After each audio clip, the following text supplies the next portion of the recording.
Yan mga tiits, oh. Dito kami sa baba ng cave. Yan ang cave dun. Tapos papasokin namin ngayon. Dito kami sa baba. May nakita kaming parang nahul po. Yung butas na yun is papunta dun, oh. Maraming butas. So sa palagay ko, ito yun ang parang binutasan na may malaking butas dito sa ilalim. Yan.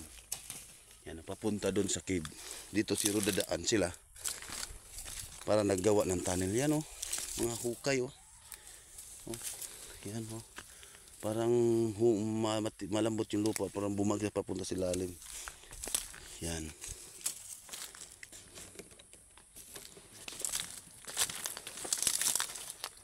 Tapos may puntahan kami na sa may-ari na yung lupa na lagi siyang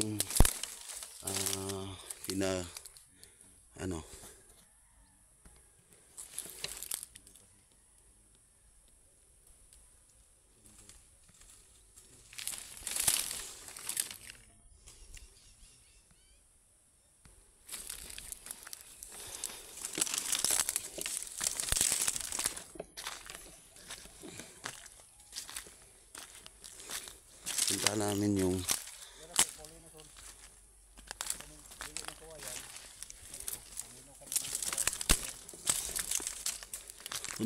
yung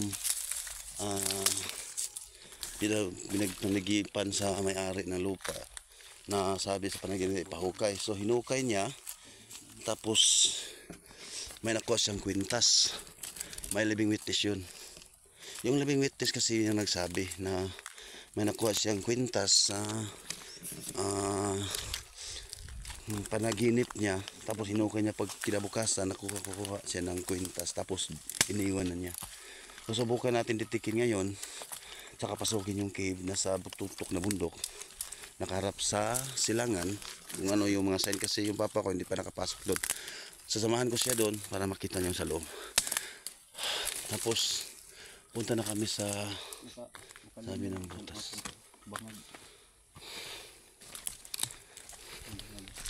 na hinukay ng may-ari ng lupa, kasi pinaginipan niya yan na ipahukay. So ngayon punta natin kung ano talaga, o mayroon sabi ng papa may detection daw. Pero puntahan natin, i-detect ko, resolve ko, detect ko ulit kung meron ba talaga.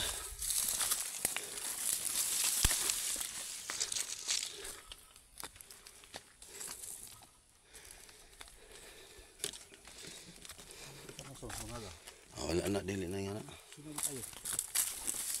Dito naman may malalim na butas, oh. Yan. Malalim na butas yan mga katiits. Feeling ko may malaking butas dito sa lupa na to.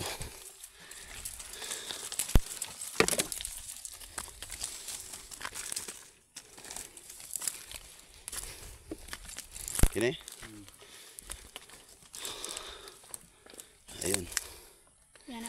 So ito yung sinasabi nila pinaghukayan ng may-ari ng lupa. Tapos titik natin kung meron ba talaga. Yan. So yeah. I-post ako. Ay video. Ng bomba dito. Itong hilong. Sama ang video ko. Sama ni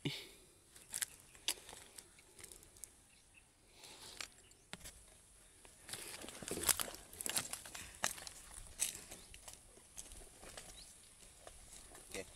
Ini dalam jabuan.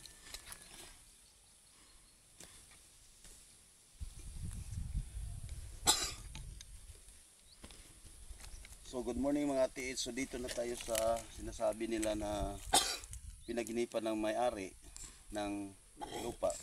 So sa panaginip niya mga lods, ng mga tiits, pinaginipan niya ipahukay yung dito na area kasi may deposito nga makita niya. So pagka namugahan, hinukay niya, tapos mga dito kalalim, nakukuha siya ng kwintas na gulyata yun. Kasi ngayon ditikin natin sa KS. Ha? Ha? may lakit daw. Ano yung lakit. So ditikin natin sa humid locator kasi yung EKS locator ko is hiniram ng kaibigan ko na si Hunter din. So ngayon gagamitin natin ito kung talagang may detection pa ba. Seryoso na. Seryoso. Okay. Let's watch this.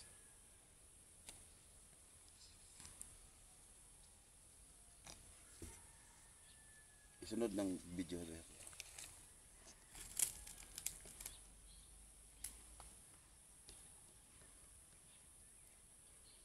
Hinahatak siya mga tiits.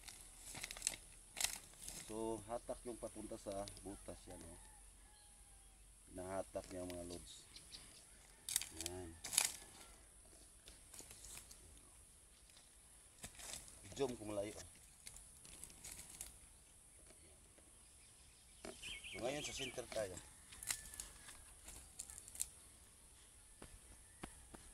Kita? Yan mga tiis, may detection pa siya. So yung nakuha ng kwintas is pasiuna pa lang yun na nakuha niya sa sinasabi ng nanaginip niya. So kailangan pa din na laliman yung ano niya. Ngayon gagamitan natin ng job 1 para sigurado tayo na iikot na yung job 1. Ito yung job 1 ko na gagamitin natin. Balahan natin to ng 18 carats.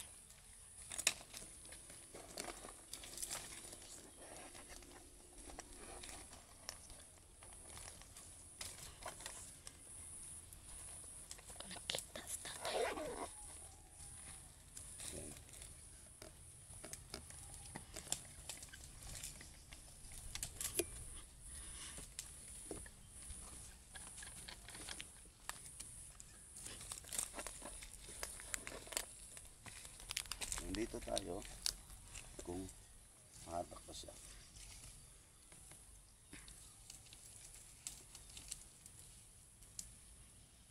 So hinatas siya papunta dun.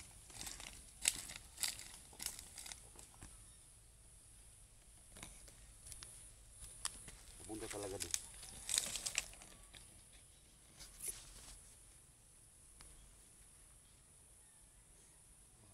So ngayon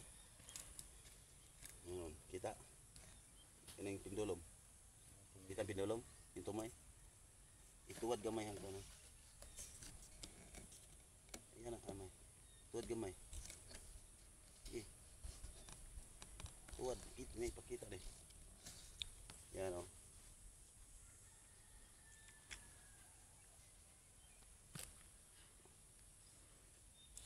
Yan mga tigits. So malakas yung hatak niya dito.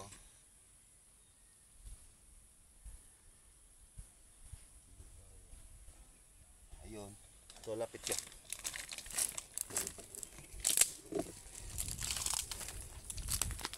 Teka.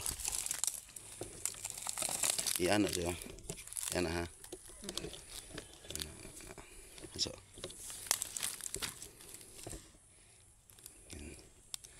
kita selalu ha?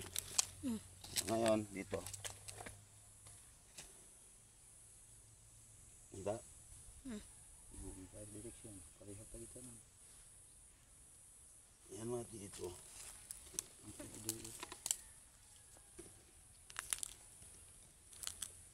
So ang kailangan lang nito mga tiits is palakihin. Palakihin palaliman. Ngayon dito kunin to kasi dala to ito, huwag na mo yung dito lang ang dito hindi lang dito yan ang ano lang natin ang lupa nito ka junior no. So yung may-ari is okay nito kung operatan to.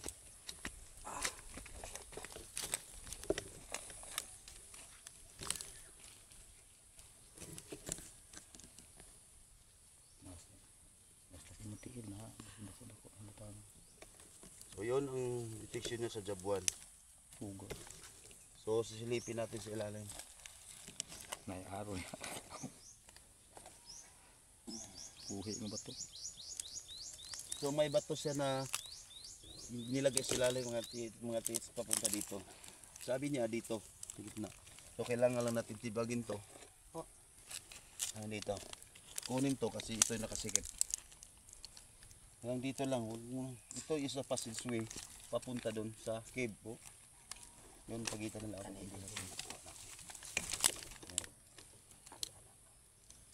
Wala na, ibabaw na na. Aro din, aro na. Ibabaw na lagi na, di na pwede himong kuwan ko natandong ng tao. Ito, hindi na to magawa na, panas to eh. You know, panas to, dito to galing. Ito magawa na marker kasi unang-una na galaw na to ng tao sa naghukay nito. So, hindi natin isipin kung saan to. Pag sabi nila, yan, ana daw, wala to. Hindi natin basihan yan. Kasi nagalaw na to ng tao. Kailangan natin na palakihan, tapos laliman. So, sigurado ako dito matiits, hindi ito malalim. Mabaw kahit mga 9 feet, okay na. So, thank you for watching and God bless you all. Hindi, naibala na. Tapos, punta kami sa cave. Doon ang cave yung may punong niyog. Yan, punta natin ngayon. Kasi ito is nasa 135 degree to na alignment. Okay? Yang bangag, murag literyo.